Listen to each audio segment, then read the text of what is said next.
हम फौज को कभी भी हमने नहीं दावत दी कहीं मुदाखलत करने के लिए, मगर मुज़ाकरात इमरान खान साहब उसके साथ करना चाहते हैं जिसके हाथ में फैसला। आप समझते नहीं है कि फॉर्म 47 वालों के हाथ में कुछ भी नहीं है, उनसे मुज़ाकरात कल के लाहासिल मुज़ाकरात होंगे। बाहर सूरत जो लोग आइन की बहाली की तहरीक के अंदर सब इकट्ठा होना चाहते हैं वो इकट्ठा हों, मगर मुज़ाकरात उनसे होने चाहिए जो कुछ दे सकें और कुछ मुज़ाकरात की टेबल पर कोई बात रख सकें।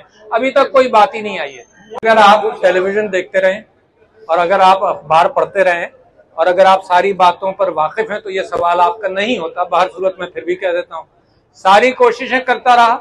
मैंने आप सब लोगों के सामने किया कि सर के बल खड़ा होकर कोशिश करता रहा कि आपस में मुज़ाकरात हो, मामलात सेटल हो, क्योंकि मेरी जिंदगी का उसूल यह है, हुजूर अकरम सल्लल्लाहु अलैहि वसल्लम की हिदायत ये है कि मुसलमान लोग आपस में बातों को तय करें। अल्लाह ताला का फरमान यही है, दरगुजर से काम लो। जब दरगुजर को छोड़कर सिर्फ मुनाफरत के अंदर काम होगा तो मुल्क का हाल यही होगा, और ये जाती मुनाफरतों में लोग मुल्क से खेल रहे हैं।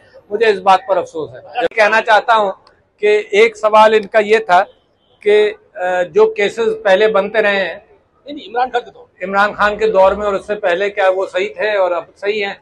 तो मैं आपसे ये कहना चाहता हूँ कि एक आदमी ने अपनी किताब में क्या खूब लिखा था कि हजरत आदम की औलाद में भी कत्ल हो गया है ना, और हर कत्ल की हम जस्टिफिकेशन अगर ये देते रहे कि जी वहां भी कत्ल हो गया था हाबिल और काबिल के मामले में, तो इस गुफ्तगू को बंद करें कि जी पहले ये हुआ, पहले ये हुआ, पहले ये हुआ। रोकने की बात करें, और अगर वजन ही लेना है तो कितने केसेस और कितना जुल्म तराजू में तो डाल लो, मगर ये गुफ्तगू खत्म होनी चाहिए कि ये हुआ तो ये हो रहा है, ये हुआ तो ये हो रहा है, ये तुमने किया था, गिरबान पकड़ा था, हम तुम्हें कत्ल करेंगे, ये कोई जस्टिफिकेशन नहीं है। दूसरा सवाल क्या था मेरे भाई? मैंने ये कहा था, आपने कहा बाजू तोड़ दिया, मगर अब भी हम इंसिस्ट करते हैं कि नहीं, हम हम कुछ नहीं टूटने देंगे, हम यकीन दिलाते हैं कुछ नहीं टूटने देंगे, मगर अवाम के गुस्से से जरा सा पनाह मांगो, रगड़ दिए जाओगे, पता नहीं क्या क्या किस को अवाम झुलस देगी। तो लिहाजा मैं चाहता हूं कि उस वक्त से पहले होश आ जाए, अमन के साथ बातचीत के जरिए रास्ता निकालें, इमरान खान को रिहा करें, और मैंडेट को दबाया नहीं जा सकता। बहुत शुक्रिया। तो मैंने भी यही कहा कि प्रेशर पड़ेगा तो ये प्रेशर कुकर फटेगा, मगर किसका नुकसान होगा? आम आदमी का नुकसान होगा। ये जो जिन्होंने मालो दौलत और बाहर के रास्ते तैयार किए हुए ये तो भाग जाएंगे, ये आम आदमी पिसेगा, मगर हम तो यहां खड़े रहेंगे। मैंने ये भी कह रहा हूं और आपसे बता रहा हूं कि जो लूट मार की राख है ना, इमरान खान इस राख पर एक अच्छा और कामयाब मुल्क तामीर करेगा। मत भूलें, हिम्मत से काम लें। जितनी लूट मार है, भरम, यानी ये मीडिया की वजह से लोगों को पता नहीं चल रहा, मगर अफवाहें चलती हैं। फिर अगर ये व्हीट गंदम का स्कैंडल आपकी नजर में आया है तो अफवाहों से लोगों को ख्याल होता है ऐसे दसियों स्कैंडल होंगे, क्योंकि हर हुकूमत में ये स्कैंडल चलते रहे। तो मैं यहाँ दोबारा एक बात ये कहना चाहता हूं कि मेरी हमेशा ये ख्वाहिश रही है, और इमरान खान साहब की मुसलसल पिछले 2 साल से कह रहे हैं कि मुज़ाकरात होने चाहिए। इंसल्ट की जाती है कि नहीं करेंगे, तो करो इंसल्ट। तुम, मेरा मुल्क है, मैंने मुल्क को बचाना है। तुम लोग इस अंदाज से इस अना के अंदर चलते रहो कि नहीं करने, ना करो। मगर मैं ये कहता हूं कि इमरान खान उसके बावजूद अपनी अना को कुर्बान करके बार बार कहता रहा मुसलसल कि जी मुज़ाकरात होने चाहिए। मुज़ाकरात नहीं करेंगे तो बंद गली में जलते चले जाओगे। ये मईशत ठीक नहीं होगी जब तक अवाम इस मईशत का साथ ना। जब बंद गली में निजाम हो और निजाम के सारे इंस्टीट्यूशन बंद गली में हो तो कोई भी शख्स गलत फैसला कर बम फोड़ सकता है। लिहाजा मैंने कल परसों एक ट्वीट के अंदर यही कहा कि किसी एक आदमी ने ये कहा कि जी मेरे ऊपर बेइंतहा प्रेशर है। यहाँ जितने लोग खड़े हैं इनकी शक्लें देख लीजिए, सबकी पिटाइयां हुई हैं। लोगों को ये कहा गया है कि तुम्हारा बच्चा और तुम्हारी बच्ची सेफ नहीं है, लिहाजा तुम प्रेस कॉन्फ्रेंस करो और निकल जाओ। और फिर उसके बाद एस्टैब्लिशमेंट ये कहती है कि जी हमारा सियासत से कोई ताल्लुक नहीं। तो इमरान खान साहब ने ये बात उजागर की है कि जी सारे इंस्टीट्यूशन की बात नहीं कर रहे, अफराद की, चंद अफराद की बात कर रहे हैं। और उन्होंने फिर मिसाल दी कि 1971 के अंदर जो नुकसान पाकिस्तान को पहुंचाया वो याह्या खान ने पहुंचाया। लिहाजा इमरान खान साहब ने कहा जरा उसको देखकर सबक सीख लो कि वो हरकतें जो याह्या खान ने की है उसी को उजागर कर रहे हैं। मगर कितनी खूबसूरत बात इमरान खान साहब ने कही है। और मैं आपसे ये कहना चाहता हूं कि ये सिविलियंस हैं जो अपनी कौम के गलतियों पर पर्दा डालते हैं। कमाल की बात कर रहा हूं आपसे। ये वो सिविलियन प्राइम मिनिस्टर था भुट्टो, जिसने हमीदुर रहमान कमीशन की रिपोर्ट को पब्लिश नहीं होने दिया।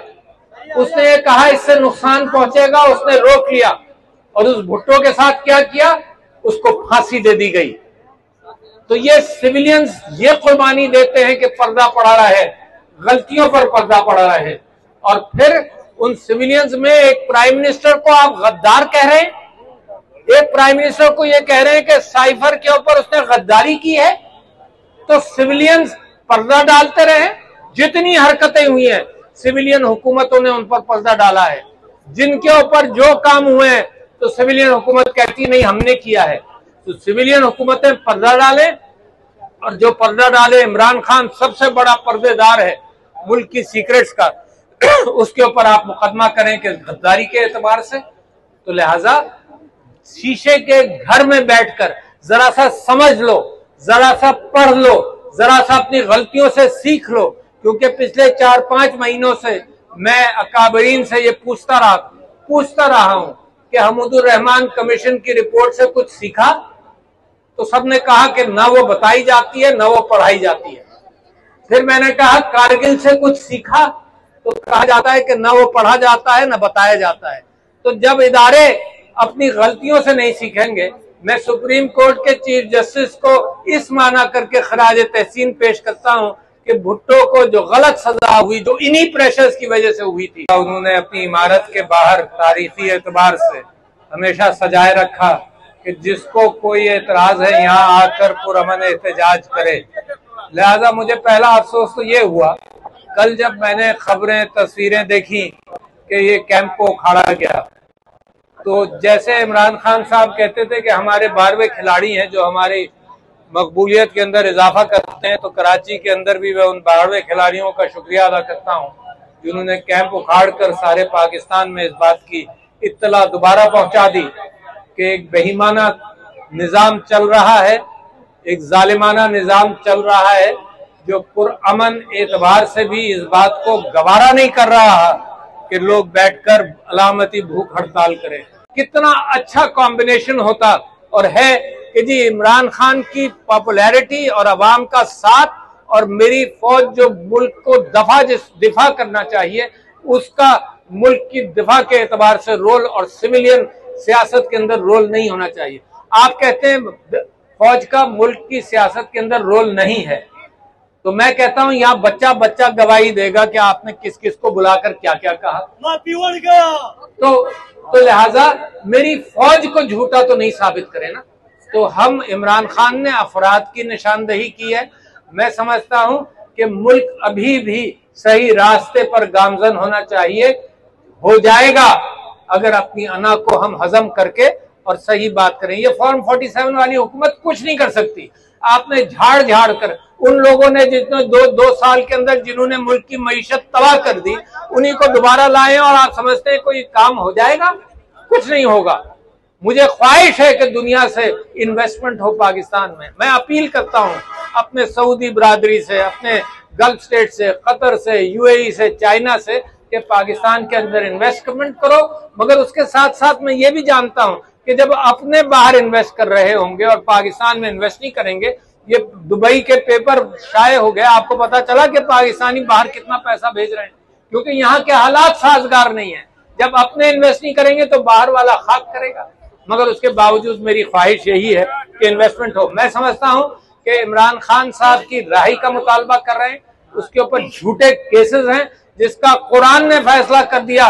कैसे लोग हैं कि कुरान के खिलाफ फैसले देते हैं जब अल्लाह ताला ने फरमा दिया कि इद्दत की गवाह औरत है, उसको भी आपने पामाल कर दिया।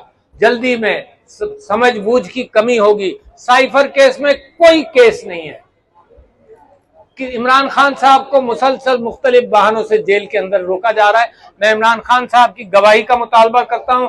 आज इस अलामती भूख हड़ताल में भी मैं बैठा हूं और मैं साथ साथ ये कहता हूं कि मैंडेट को झुठला नहीं सकते, मगर सारे पाकिस्तान को पता है कि पाकिस्तान तहरीक इंसाफ का लेबल किस किस आदमी के चेहरे पर लगा है। मैं ये समझता हूं कि इस शुक्रिया के बाद दूसरी बात मैं ये कहना चाहता हूं कि कैदी नंबर 804 इमरान खान साहब हमारी राइट्स के लिए, हमारे अख्तियारात के एतबार से, इंसानी हुकूक के एतबार से बहुत बड़ी जंग लड़ रहे हैं। लोगों का कहना यह था कि 2 दिन जेल में नहीं रह सकता और सबसे ज्यादा आराम से जेल भी काट रहे हैं। और इस बात को, निजाम को, गंदे निजाम को, जिसको तारीख के कूड़े करकट पर फेंक देना चाहिए था, उस गंदे निजाम की आगही दुनिया को बता रहे हैं कि ये बर्दाश्त नहीं कर पा रहा। मैं समझता हूं कि सारा निजाम बंद गली में है, लिहाजा मुझे परेशानी है। जब सारा निजाम बंद गली में हो, जब जुडिशरी बंद गली में हो, जब मीडिया, कोई टेलीविजन मीडिया देखने के लिए तैयार नहीं है, टेलीविजन मीडिया बंद गली में है क्योंकि आपकी जबानों को बंद किया गया है। जब जुडिशरी बंद गली में है, जब हमारी रियासत बंद गली में है और इमरान खान बंद गली में नहीं है, जिसको ये ख्याल होता है कि इमरान खान बंद गली में है, जिसको 2-3 करोड़ वोट मिले हैं, उसकी 2-3 करोड़ बंद गलियां खुली हुई हैं। इमरान खान बंद गली में नहीं है।